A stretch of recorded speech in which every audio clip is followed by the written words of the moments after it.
অভিবাসন নিয়ে বিভিন্ন সমস্যা এবং তার সমাধান খোঁজার এই অনুষ্ঠান অভিবাসীর আদালত সবাইকে স্বাগত জানাচ্ছি।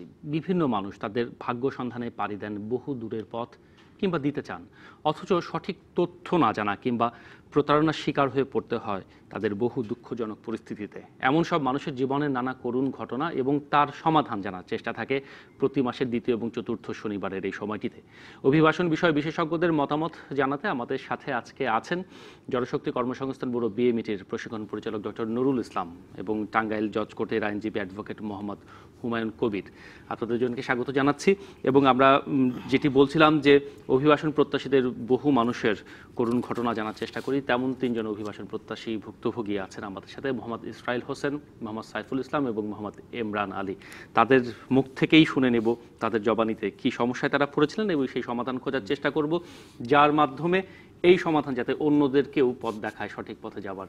এবং সরাসরি টেলিফোন করে যোগ দিতে পারেন আমাদের আজকের এই আলোচনায় 096667773111 এই নাম্বারে আপনারা টেলিফোন করতে পারেন, আমরা সরাসরি কথা বলতে পারবো আপনাদের সাথে। ডক্টর নুরুল ইসলাম, আমরা দীর্ঘদিন ধরে এই অনুষ্ঠান করে আসছি এবং বেশিরভাগ সময় দেখা যাচ্ছে যে একই ধরনের সমস্যায় পড়ছেন অভিবাসী প্রত্যাশী মানুষেরা। আমরা একটু ইসরাইল হোসেন আছেন আমাদের কাছে, মাইক্রোফোনটা একটু নেবেন। ইসরাইল হোসেন, আপনার কাছে প্রথমে জানতে চাইবো যে কি সমস্যা হয়েছিল আপনার ক্ষেত্রে? স্যার, আমি 2018-তে ডিসেম্বরে ইরাক যাই। ইরাকে যান? জি, 1,60,000 টাকা দিয়ে ম্যারিজ ইন্টারন্যাশনাল ট্রাভেলস থেকে। সেখানে মেডিকেল যেটা এখানে আসলো, এটা মেডিকেল ফিট, তারপরে ওখানে যা মেডিকেলে আনফিট দেখাইছে আমারে।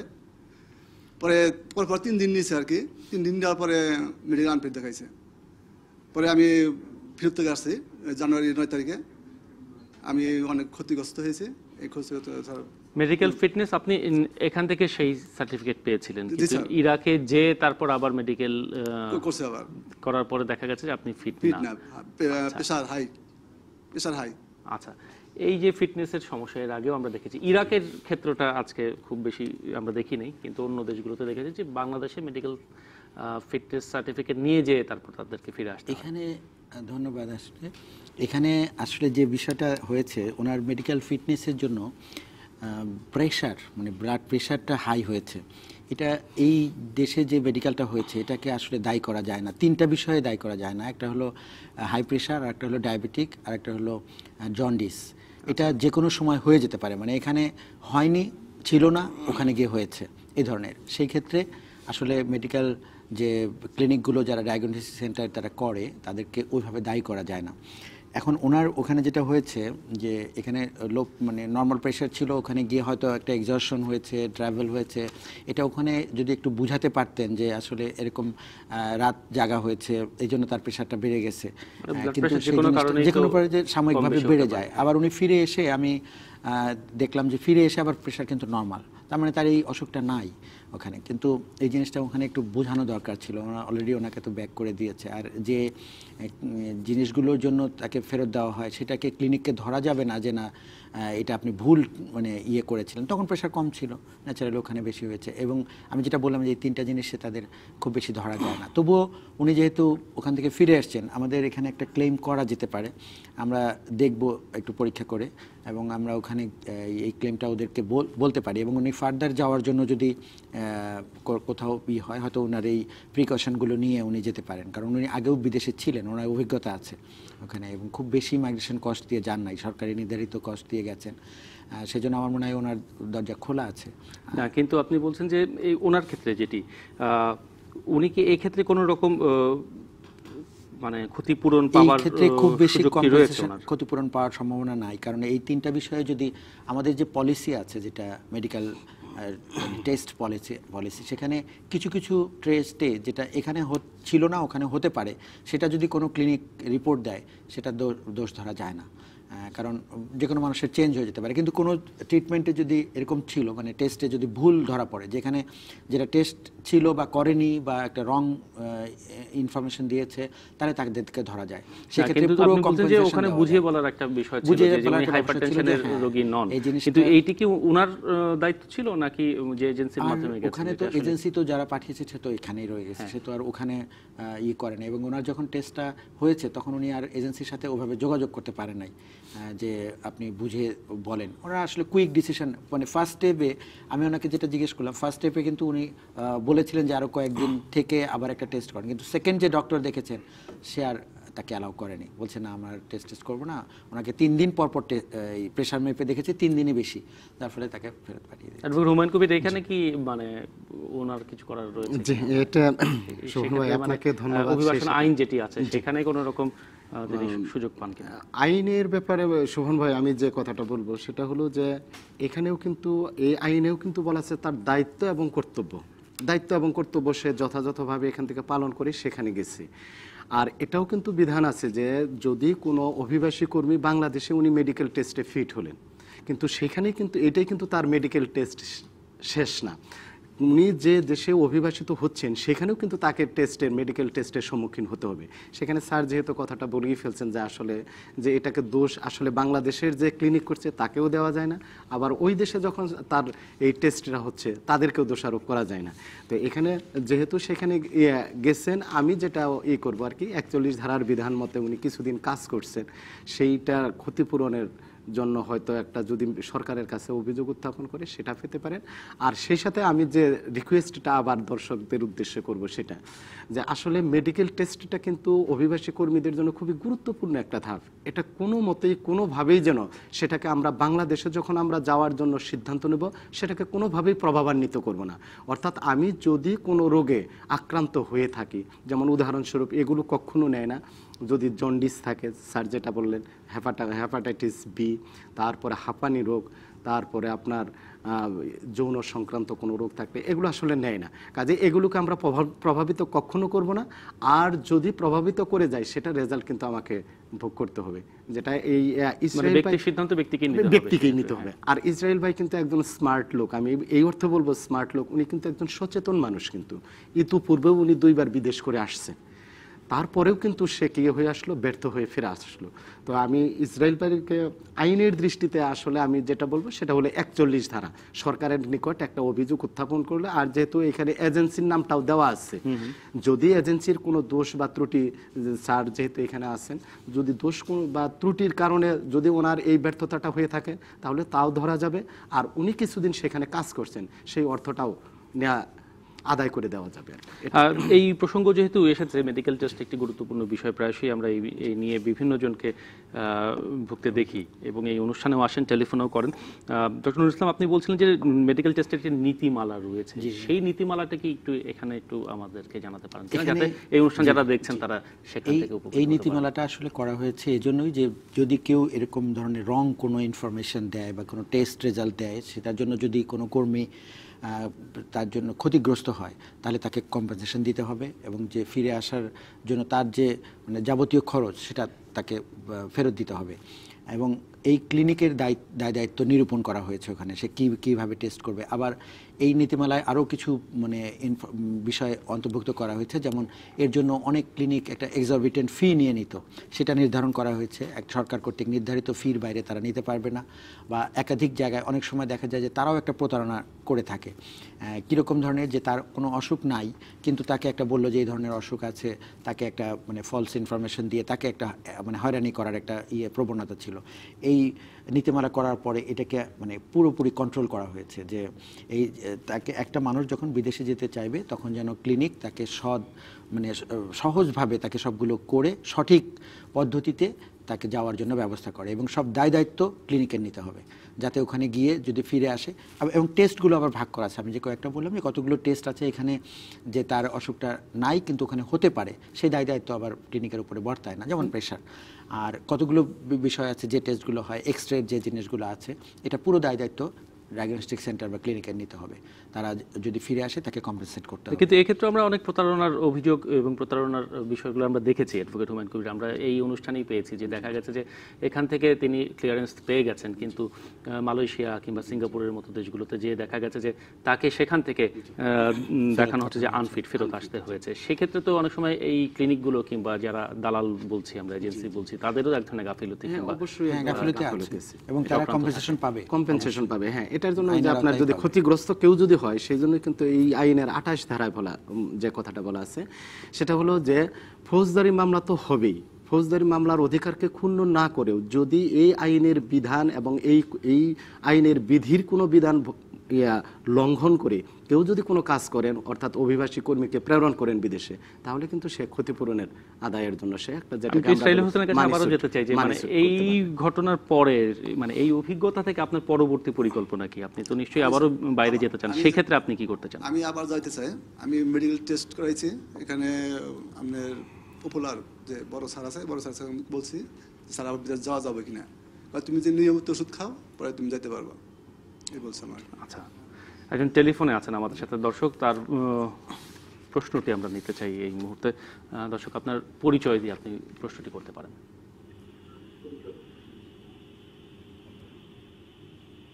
আছেন কেউ আমাদের সাথে টেলিফোনে? আপনার পরিচয়টি দিন, তারপর আপনি প্রশ্নটি করুন। হ্যালো, জি শুনতে পাচ্ছি, আমাকে বলা হচ্ছে। স্যার আমি চট্টগ্রাম থেকে বলতেছি, সোহেল। টেলিভিশনের ভলিউমটি যদি একটু কমিয়ে আপনি প্রশ্ন করতেন তাহলে আপনার পক্ষেও খুব পরিষ্কারভাবে কথা বলা সহজ হতো।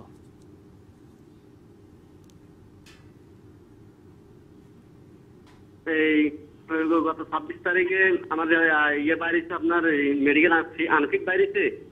আমি ওখানে বলতেছি ওনাদেরকে যে আপনি HBS জিনিসটা আমি জানার জন্য, কিন্তু ওনারা আমাকে HBS জিনিসটা জানাতে পারে নাই। তো আমি ওনাদের কাছে অনেকক্ষণ এখানে রিকোয়েস্ট করছি যে HBS কি আমাকে একটু জানান, আমি আনফিট আমাকে মারতেছেন কেন আপনারা? কিন্তু ওনারা দেখা গেছে বলতেছে যে আমরা আসলেই যে ক্লিয়ারলি ডাক্তার, ওনারা জিএমের সাথে আমরা কথা বলছি, আমি নিজে কথা বলছি, আমি এটা নিয়ে আজকে 1 সপ্তাহ অসুস্থ।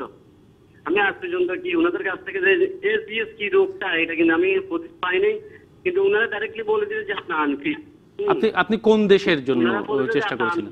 আপনি HBS ধরা করছে, কিন্তু HBS এর ওষুধটা ওনারা দিবে আমাকে, কিন্তু ওনারা আমাকে HBS এর ওষুধ বা কতদিনের কোর্স বা ভালো হবে কিনা কিন্তু কোনো ধরনের কি উৎসাহ দেয় নাই। কিন্তু আমাকে আমি যদি ওনাদের কাছ থেকে যে এই 5,500 টাকা খরচ করি, আমি ওনাদের কাছ থেকে এই ইয়ে করছি, ডাক্তারি করছি, কিন্তু আমি আরেকটা ডাক্তার ওনারা বলতেছে যে আমাকে ইয়ে দেখার জন্য, আপনার এই বিশেষজ্ঞ ডাক্তার দেখার জন্য, কিন্তু আসলে আমি তো মেডিকেল কোর্সে এখানে আমাকে এখান থেকে ওষুধ দিবে না। জি ধন্যবাদ, আমরা বুঝতে পেরেছি বোধহয় আপনার কথাটি। ডক্টর নুরুল ইসলাম যদি আসলে উনি SBS বলছে, সম্ভবত SBS হবে না, HBSAG যেটা মানে যেটা লিভারের প্রবলেম থাকে ওটাই বেশি হয়, বিদেশে যারা যায় তাদের এই প্রবলেমটা বেশি হয়, সম্ভবত এটাই উনি মিন করছেন। তবে আপনি যে টেস্ট করেছেন মানে টাকা দিয়ে, উনি তো রিপোর্ট দিতে বাধ্য, এবং আপনি কোন ক্লিনিকে করেছেন এটা নিয়ে আপনি বিএমইটিতে কমপ্লেন করেন, আমরা ওনার কাছে রিপোর্ট এনে আপনাকে দেওয়ার ব্যবস্থা করব।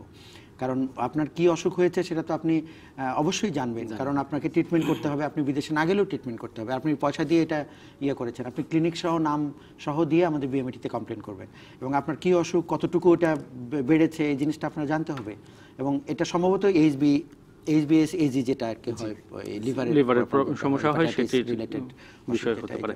আমরা এই বিষয় নিয়ে আরো আলোচনা করব। ডক্টর নুরুল ইসলাম ধন্যবাদ। আমরা ফিরবে বিরতির পরে অভিবাসন সংক্রান্ত বিভিন্ন সমস্যা এবং তার সমাধান খোঁজার চেষ্টা করব, থাকুন আমাদের সাথে।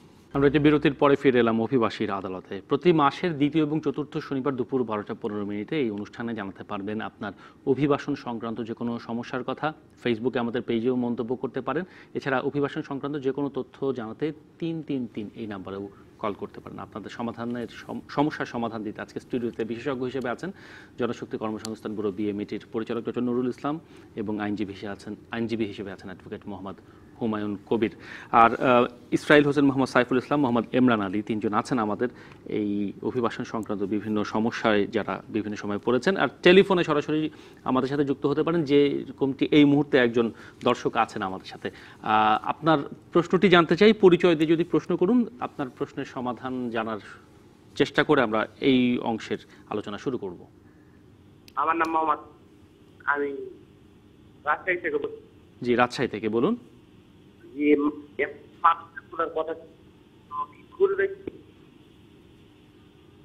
কথা একটু অস্পষ্ট হচ্ছে, আবার বলবেন কষ্ট করে।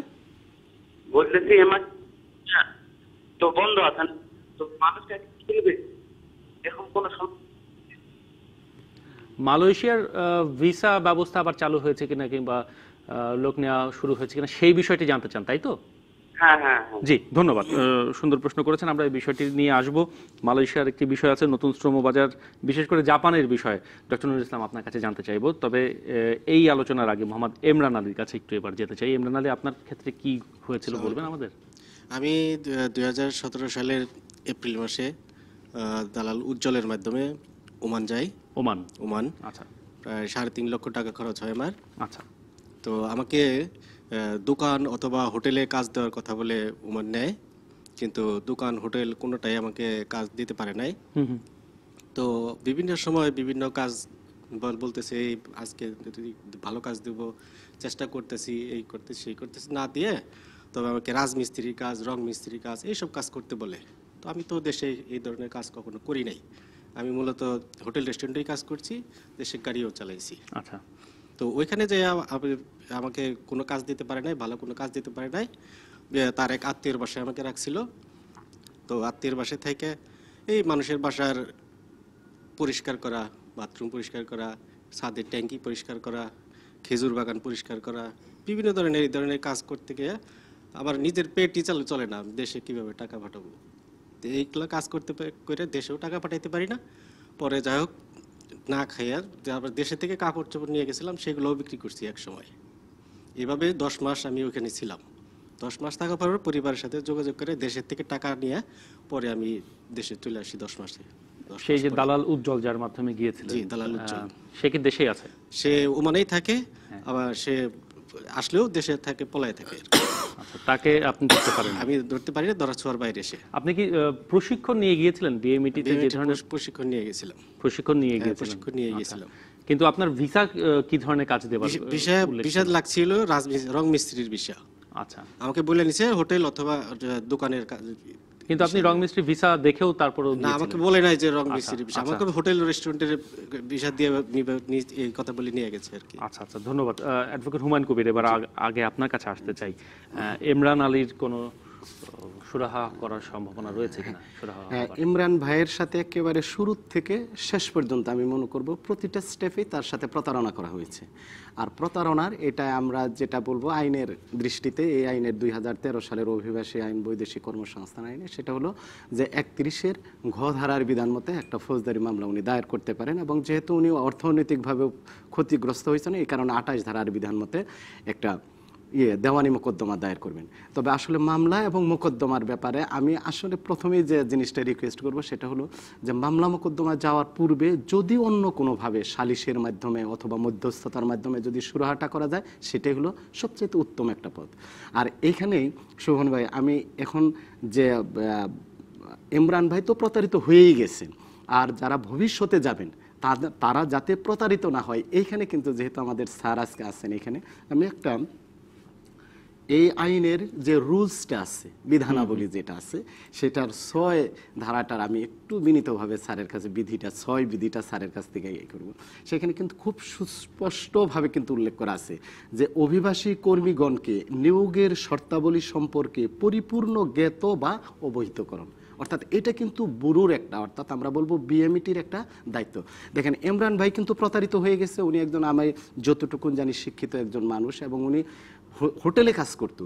ওনাকে রং মিস্ত্রির ভিসা লাগে, তাকে ওমান পাঠানো হলো। তাহলে উনি যদি আগের থেকেই যদি জ্ঞাত হতেন যে ওনাকে এইভাবে কি করানো হচ্ছে, প্রতারণা করা হচ্ছে, তাহলে কিন্তু হয়তো উনি আর বিদেশ যাওয়ার চেষ্টাই করতেন না, অথবা সেই প্রতারককে কিন্তু সাথে সাথে ধরতে পারেন। মানে আগে থেকে সচেতন হতে পারতেন তিনি। এই জন্য আমি এখানে 3টা পক্ষ, বিশেষ করে যিনি অভিবাসী কর্মী, আর ব্যুরো এবং এই রিক্রুটিং এজেন্সি, এই 3টা পক্ষ যদি সম্মিলিতভাবে যদি আমরা আসলে অগ্রসর হই, তাহলে হয়তো এই যে ইসরাইল ভাই, ইমরান ভাই, সাইফুল ভাই এবং হাজারো হাজারো যে ভাইয়েরা আছে এবং বোনেরা যারা প্রতারিত হয়ে আসেন, আমার মনে হয় যে অনেকাংশে এই প্রতারণার হারটা অনেকাংশে কমে আসবে আর কি। আমি একটু আসতে চাই ডক্টর নুরুল ইসলামের কাছে। ইমরান আলীর ক্ষেত্রে যেটি ঘটেছে সেটি বলবেন, আর একজন রাজশাহী থেকে টেলিফোন করেছিলেন।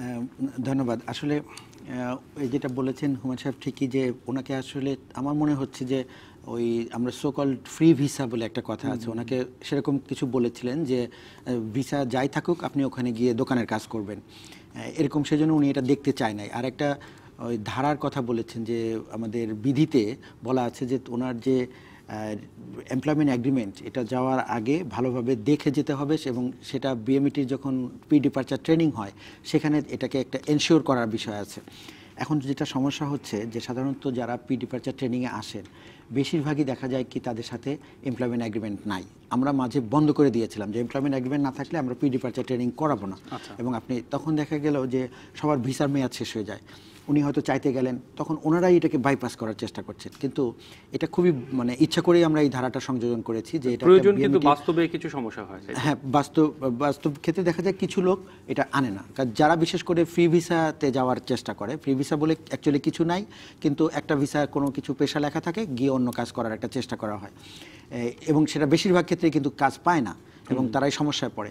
তখন তারা ওই এমপ্লয়মেন্ট এগ্রিমেন্টটা আনে না, না এনে বলে যে আমার ভিসার মেয়াদ আছে 2 দিন, আপনি যদি এমপ্লয়মেন্ট এগ্রিমেন্ট না দেখে প্রি ডিপার্চার ট্রেনিং না করান তাহলে কিন্তু আমার যাওয়াই হবে না। তখন বাধ্য হয়ে এটাকে করাতে হয়, মানে তার স্বার্থে। এই ধরনের কেসে তারা খুবই মানে সুযোগ নিয়ে নেয়, বিশেষ করে দালাল বা এজেন্সি সুযোগ নিয়ে নেয় যে ফ্রি ভিসাটাকে পার করে দেওয়ার জন্য। এরকম ধরনের ঘটনা হয়েছে। তবে আপনি যে এজেন্সির মাধ্যমে গেছেন, 10 মাস থেকেছেন, কোনো মানে প্রপার কাজ পান নাই, বেতন পান নাই, আপনার এইটা কেস করার জন্য খুবই উপযুক্ত একটা কেস। আপনি বিএমইটিতে কমপ্লেন করবেন এবং যেটা বলেন হুমায়ুন সাহেব, এখানে 2টো ধারায় কেস করারও প্রভিশন আছে এবং আপনি পুরো কম্পেনসেশন পাবেন এবং আদায় করে ছাড়বেন। কারণ হলো যে আপনাকে পুরোটাই প্রতারণা করা হয়েছে, অ্যাপ্রোপ্রিয়েট কাজ দেন, আপনার কাছে সব কাগজই আছে, স্মার্ট কার্ড আছে, এভরিথিং।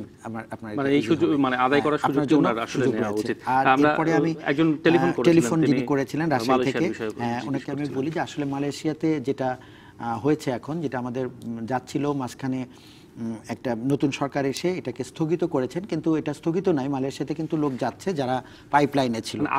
আগের যারা 2টো ক্যাটাগরি আছে, একটা যাদের অলরেডি ভিসা হয়ে গেছিল তারা তো যাবেন প্রায় 70,000, তার অর্ধেকের বেশি চলেও গেছেন। আর বেশ কিছু ছিল ভিসা ইস্যু হয়নি, কিন্তু এমপ্লয়ার একটা ডিমান্ড দিয়েছিল তাদের ওই মালয়েশিয়ান ইয়েতে, সেটাকেও অ্যালাউ করা হয়েছে গত মিটিংয়ে। সেখানেও প্রায় 15,000-এর মতো আছে, তারাও যেতে পারবেন। সেটাকে নতুনভাবে যেটা করা হয়েছে যে একটা মেকানিজম করা হচ্ছে যে অভিবাসন ব্যয় যেন লিমিট করা হয়। এজন্য মালয়েশিয়ান গভর্নমেন্টই একটা সিস্টেম ডেভেলপ করছেন এবং ওনারা একটা টাইম নিয়েছিলেন গত মিটিংয়ে যে আমরা একটা প্রিলিমিনারি একটা সিস্টেম দাঁড় করিয়ে আবার বাংলাদেশি কাউন্টার পার্টির সাথে বসে এটাকে একটা সিনক্রোনাইজ করে আমরা শুরু করব।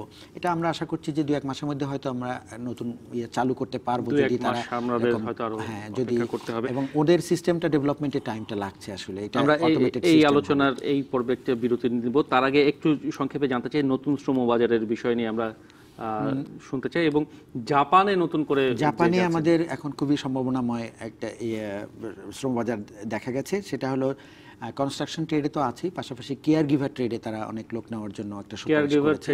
আমাদের যেহেতু সংখ্যায় খুব কম ছিল, কিন্তু এখন কেয়ার গিভারের বেশ ডিমান্ড আছে। গত মাসে একটা টিম এসেছিল জাপান থেকে এবং ওনারা বলেছেন যে আমাদের এই বছরে প্রায় 800 লোক নেবে। জাপানে 800 সংখ্যা কম মনে হলেও এটা খুবই প্রসপেক্টিভ একটা সেক্টর হয় এবং আমরা অলরেডি ট্রেনিং দিচ্ছি আমাদের 26টা ট্রেনিং সেন্টারে জাপানি ভাষা। মূল শর্ত বোধহয় জাপানি ভাষাটি, মূল শর্ত জাপানি ভাষা জানতে হবে এবং N4 লেভেল জানতে হবে এবং এটা জানলেই তাহলে তারা অ্যাপিয়ার হতে পারবে।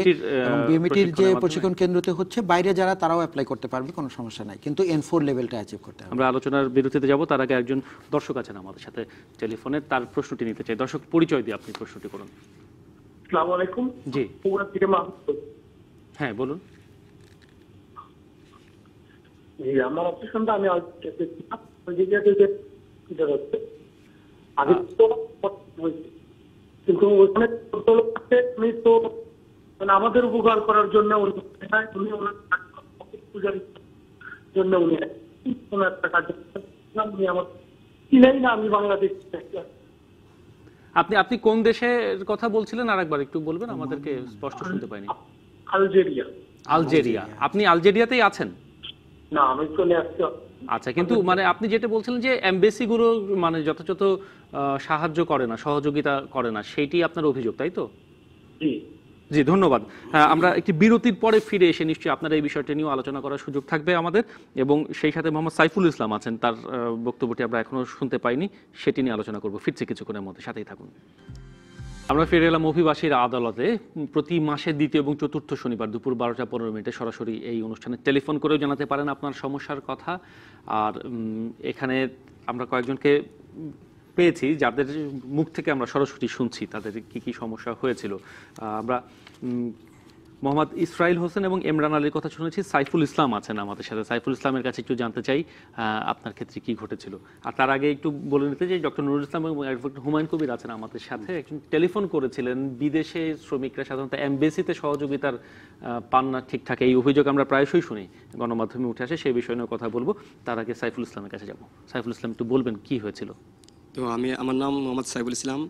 তো আমার বাড়ির এক দালাল, পাশের দালাল মোহাম্মদ জাফর মির, তার আব্বার নাম মোহাম্মদ মালিক মির। জাফর মির, আচ্ছা। হ্যাঁ, তিনি আমার কাছ থেকে ওই মালয়েশিয়ার কথা বলে, ফ্যাক্টরির চাকরির ব্যাপারে 20-25 হাজার টাকার বেতনের কথা বলে আমার পাসপোর্ট নেওয়া হয়। তো কয়েক মাস পর তো আমাকে একটা ভিসা দেয়। ভিসা দেওয়ার পর 1,20,000 টাকা নেওয়া হয়। কত সালের ঘটনা? এটা হচ্ছে 2016 সালে। 2016, আচ্ছা। তো আরও বাকি টাকার চাপ দেওয়া হয় আমাকে। তো আমি এত টাকার চাপ দেওয়ার কারণেই আমি একটু ভিসাটা চেক দিই। তো চেক দেওয়ার পরে দেখি ভিসাটা আসলে ডুপ্লিকেট, জাল ভিসা। তো আমার মনটা তো নষ্ট হয়ে গেছে যে আমার প্রথমে জাল ভিসা দেওয়া হয়েছে, আমি বিদেশ যাবো না, আমার সাথে প্রথমে আপনি প্রতারণা করছেন। তো আমি বললাম যে আমার টাকাটা রিটার্ন দেন। তো জাফর ভাইয়ার যে আরও যে রেফারেন্স আছে, বন্ধু আছে মোহাম্মদ তুষার ভাই, তারপরে তার আরও উপরে বড় লোক আছে মোহাম্মদ ইমাম ইব্রাহিম, মানে তারা একই কাজ করে সবাই। তারা আমাকে রিকোয়েস্ট করে বলে যে ঠিক আছে, প্রথমে যা হয়েছে এটা না, চিন্তা ভাবনা করো না, সামনে কলিং ভিসা খুলতেছে, তো তোমাকে আমি ভালো একটা কলিং ভিসা দিব, আমরা সবাই মিলে। তো তারা এই রিকোয়েস্টটা করার পরে আমি কথাটা রাখছি। তো কয়েক মাস পর আবার 2017-তে আমাকে কলিং ভিসা দেওয়া হয়। তো প্রথমে 1,20,000 টাকা দিয়েছি, দেওয়ার পরে আরও বাদ বাকি আমার 2,60,000 টাকা চাপ দেওয়া হয় যে তাড়াতাড়ি দাও, টাকাটা দাও, তো যত তাড়াতাড়ি টাকাটা দিবা তত তাড়াতাড়ি তোমার ফ্লাইট হবে। তো কিছুদিন পর আমি আরও 1,20,000 টাকা দিছি। দেওয়ার পরে আরও যে বাদ বাকি টাকা ওইটি আমি বলছি যে এটি ফ্লাইটের সময় দিব। তো তারা বলতেছে যে তাড়াতাড়ি ফ্লাইট দিব, টাকাটি নিয়ে আসো, ঢাকা আসো। তারপর কি আপনি যেতে পেরেছিলেন? না, আমি যেতে পারি নাই। তো ফ্লাইটের কথা বলে আমার বাদ বাকি টাকা নেওয়া হয় এবং কি আমাকে এক রাত একদিন অফিসে রাখা হয়। আচ্ছা, আমাকে আর ফ্লাইট দেয় নাই। তারপর সব মিলে আপনি কত টাকা দিয়েছিলেন? সেই সব মিলে টোটাল আমি 3,80,000 টাকা 3,80,000 টাকা দিয়েছিলেন সেই 2016 সাল থেকে, মানে দুইবার চেষ্টা করেছেন। হ্যাঁ, প্রতিবারই জাল ভিসা দেওয়া হয়েছে আপনাকে? না, প্রথমে জাল ভিসা দেওয়া হয়েছে, তারপর ভিসা দিছে, ভালো ভিসা দিছে, আমি চেক দিছি, তো আমাকে আর নিতে পারেনি।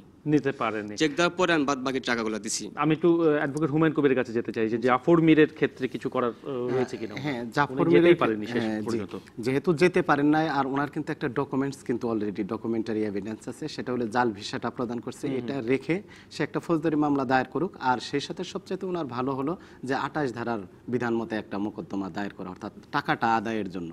সেটাই হলো সবচেয়ে ওনার জন্য উত্তম পথ।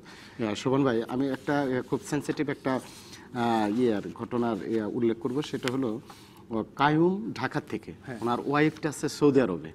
দালাল নিজেই বলছে, রিতা ওনার ওয়াইফের নাম, বলছে দালাল নিজেই বলছে সে অত্যন্ত অমানবিক জীবন যাপন করতেছে, এই কারণে যে তার হাতের আঙ্গুলটা পর্যন্ত কেটে দেওয়া হয়েছে। এখন ওনাকে দ্রুত ফিরিয়ে নিয়ে আসতে চায়। তো আমি কায়ুম ভাইয়ের উদ্দেশ্যে যেটা বলবো সেটা যেন অতি দ্রুত, অর্থাৎ বিএমইটিতে এসে যদি অভিযোগ দায়ের করে, তাহলে যতটুকু সম্ভব দ্রুত ওনাকে ফেরত আনার চেষ্টাটা করা সম্ভব হবে। আমি ডক্টর নুরুল ইসলামের কাছে চলে আসতে চাই। সাইফুল ইসলামের ঘটনার বিষয়টি একটু জানবো। তারপর সাইফুল ইসলামের কেস আসলে পুরোটাই দেখা যাচ্ছে তাকে প্রতারণার মানে ফাঁদে ফেলা হয়েছে। প্রথমে জাল ভিসা দিয়েছে, তারপর পরে যে ভিসাটা দিয়েছে এটাও আসলে সঠিক নয়, কারণ সে যেতে পারেনি, কারণ কলিং ভিসা তো ওইভাবে দেয় না, এটা উনি বুঝতে পারেনি। যাই হোক, ওনাকে এখন উনি তো কেস করতেই পারেন, কারণ আমাদের নতুন ইয়েতে ইন্ডিভিজুয়ালি কোনো এজেন্সি ছাড়াও দালালের এগেনস্টে কেস করার ব্যবস্থা আছে, সেখানে এই ধারায় উনি কেস করতে পারেন এবং তাকে আইনের আওতায় নিয়ে আসতে পারেন, কারণ তার কাছে কতগুলো প্রমাণ আছে। সবগুলো টাকা আপনি দিয়েছিলেন যে রসিদ আছে তো মনে হয়, আর জাল ভিসা যেটা দিয়েছিল সেটাও তো কপি আছে, কাজে উনি ইজিলি এটা কম্পেনসেশন ক্লেম করতে পারেন। টাকাও অনেক বেশি নিয়েছে, 3,80,000 করতে পারেন। আরেকটা বিষয় এখানে এসছে, মনে হয় যে আলজেরিয়া ছিলেন এক ভদ্রলোক, কিন্তু আলজেরিয়াতে তো আমাদের এমবেসি নেই, আবার মানে ইনফ্যাক্ট বাংলাদেশেও আলজেরিয়ার এমবেসি নেই, যার ফলে এমবেসির যে সহায়তা এটা তো ওনার পাওয়ার কথা না। তবে অন্যান্য এমবেসির ব্যাপারে যেটা উনি বলেছেন, এই ধরনের অভিযোগ কিছু কিছু পাওয়া যায়, কারণ আমাদের যেহেতু 1,10,00,000 লোক বাইরে অবস্থান করছে, এমবাসির যে সহায়তা সেটা তাদের যে রিসোর্সেস বা ম্যান পাওয়ারের একটু স্বল্পতা আছে, তারপরেও আমরা চেষ্টা করছি বিভিন্নভাবে, বিশেষ করে লেবার উইং যেখানে আছে, আমাদের 29টা দেশে 31টা লেবার উইং আছে, সেখানে আমাদের 43 জন কর্মকর্তাও কাজ করছেন এবং সর্বোচ্চ সার্ভিস দেওয়ার জন্য তাদেরকে আমরা চেষ্টা করছি যাতে তারা মানুষের জন্য সার্ভিস দিতে পারে। তাছাড়া যদি স্পেসিফিক কোনো কমপ্লেইন থাকে উনি যদি দিতেন তাহলে হয়তো আমাদের জন্য আরও সুবিধা হতো যে আমরা সেইভাবে তিনি তো মানে ওভারঅল একটা ইমপ্রেশন বলেছেন, কিন্তু স্পেসিফিক বললে আমাদের মিনিস্ট্রি থেকে অথবা ফরেন মিনিস্ট্রি থেকে আমরা এই ধরনের অ্যাকশনে চলে যাওয়ার চেষ্টা করতাম। ডক্টর নুরুল ইসলাম, ধন্যবাদ। আমরা একটু আলোচনা একদম শেষ দিকে চলে এসেছি। অভিবাসন সংক্রান্ত যে কোনো তথ্য এবং সেবা পেতে অথবা এই সংক্রান্ত অভিযোগ জানাতে রামরুট ঠিকানায় অথবা 333 এই নম্বরে সরাসরি যোগাযোগ করতে পারেন আপনারা। যে কেউ রামরুট ঠিকানা 179 সাত্তার ভবন, শহীদ সৈয়দ নজরুল ইসলাম সরণি, বিজয়নগরের অফিস। আর অভিযোগ ramru@gmail.com কিংবা ফেসবুকে www.facebook.com/ramru-তেও আপনারা আপনাদের সমস্যার কথা জানাতে পারেন, কিংবা 01911 744 624 এই নম্বরে, কিংবা 333 এই নম্বরে টেলিফোন করতে পারেন। আমাদের আলোচনা একদম শেষের দিকে চলে এসেছে। ডক্টর নুরুল ইসলাম, অ্যাডভোকেট হুমায়ুন কবির এবং আমাদের সাথে ছিলেন ইসরাইল হোসেন, সাইফুল ইসলাম, ইমরান আলী। আপনাদের সবাইকে ধন্যবাদ। আশা করি এই আলোচনা থেকে আপনারা তো বটেই, যারা এতক্ষণ আমাদের সাথে ছিলেন টেলিভিশনের মাধ্যমে, তারাও উপকৃত হবেন। এই ছিল আমাদের আজকের অভিবাসীর আদালতে। সবাই ভালো থাকুন, সুস্থ থাকুন।